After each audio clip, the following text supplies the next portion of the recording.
everyone, and welcome to Mix It Up Monday.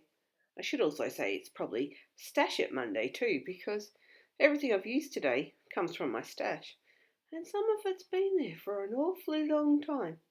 Anyway, in case you can't tell, it's Helen, and today I decided to do something a little bit different. I'm going to make a card. I took some thick white cardstock and cut it to a little bit just under 5.5 inches square, and pulled out some of my Distress Oxide inks. I started off with peeled paint, then used some broken china, and now I'm adding some worn lipstick. Well, I chose these three colours really because they're the only ones I have, so it wasn't a really hard choice. Plus, they do actually go quite well together. I spritzed it with some water, let it react a little bit, dried it up, and then pulled out some Lindy Stamp Gang Glitz Spritz Spray. So it's got a bit of a shimmer to it without a lot of other colour. And that one I used was in Medieval Gold. Then I pulled out this old Prima stamp that I've had for a long time and just added some text stamping throughout the background. Then I decided a black edge that's what I need. Pulled out this old inking tool and some of the black memento ink and went around all the edges. Dove into my stash and found some things from a long time ago. Skeleton leaves. I haven't used them for years. Some of these paper flowers that I brought years ago. Whole heap of them, and they're still floating around.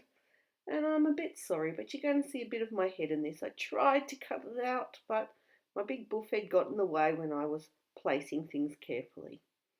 What you didn't, or you may have noticed, is I got that wire stem from the flowers and wound it around a thin paintbrush just to add a little bit of interest or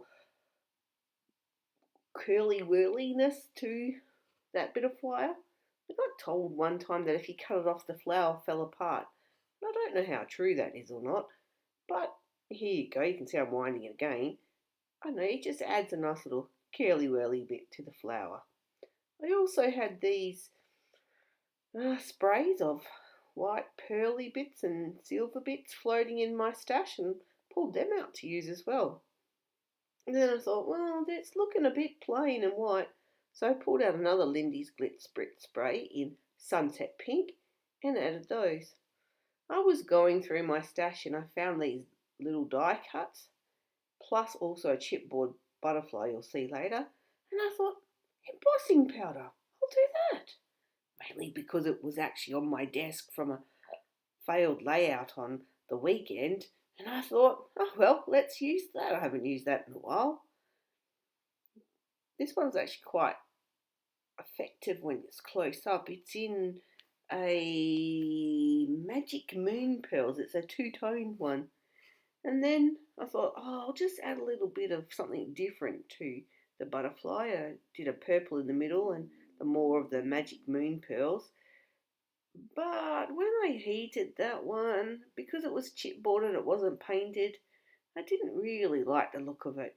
So I added some more ink and then another layer of embossing powder, this time in Chateau Rose, and heated that up. And then I've got a nice soft pink butterfly, which is a lot more in keeping with the tones of this page. Then I pulled out these old paintable resin things from Creative Imaginations. I can't even tell you how long they've been in my stash, I'm not sure. And then I found a Tim Holtz stamp and only stamped part of it to get the birthday. And these letter stickers were from some sheet of letter stickers from goodness knows when. And I thought, oh, just to finish it off, a little bit of glossy accents. Glossy accent? Yeah, that's the stuff. The clear stuff to put over the letter stickers. And that's it for this week. I hope you've enjoyed my little foray into Mix It Up Monday, making this card. Here you can see it in detail. And actually, to be honest, I'll be back pretty soon. Somehow I've managed to put myself on the roster again this week. So see you soon. Bye for now.